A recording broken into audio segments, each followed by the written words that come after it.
Ici le philosophe jovialiste André Moreau. Ce soir, je veux vous parler d'énergie. Ce qui fait l'originalité de ma pensée, c'est que j'ai fait un peu de latin ou un peu de grec et que je m'en suis souvenu. Croyez-moi bien, je ne suis pas un spécialiste du latin ou du grec, mais j'en sais assez pour vous dire que énergie, ça vient de ergon, deux mots grecs qui veulent dire en travail. À quoi me fait donc penser l'énergie? Vous pensez peut-être que je pense à une sorte de substance qui lance des éclairs, ou quelque en soit insondable et mystérieux qui se tient derrière les phénomènes? Pas du tout. En vertu de ce que j'appelle la transphénoménalité de l'être, l'énergie est ce qui jaillit tout de suite, maintenant, sur demande.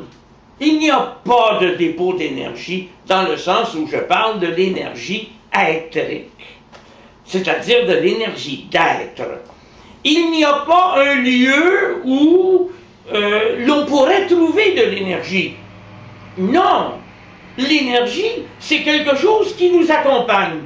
Un peu comme dans le film de David Lynch quand il dit « Le feu marche avec moi ».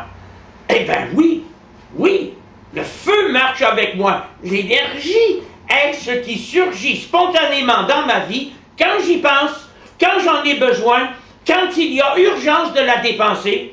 Et croyez-moi, de l'énergie, ça ne s'économise pas. Évidemment, je ne vous parle pas ici du pétrole, je ne sais pas moi, du charbon, de l'or, de l'hydroélectricité ou de l'énergie atomique. Je vous parle de quelque chose d'infiniment plus subtil que ça. Je vous parle d'une décompression d'être. Je vous parle de ce qui fait qu'on n'est jamais mal pris, de ce qui fait qu'on s'invente des ressources, de ce qui fait qu'on ose dans la vie au lieu de délibérer et d'attendre les conditions idéales. Il n'y a pas de conditions idéales. M'a-t-on compris?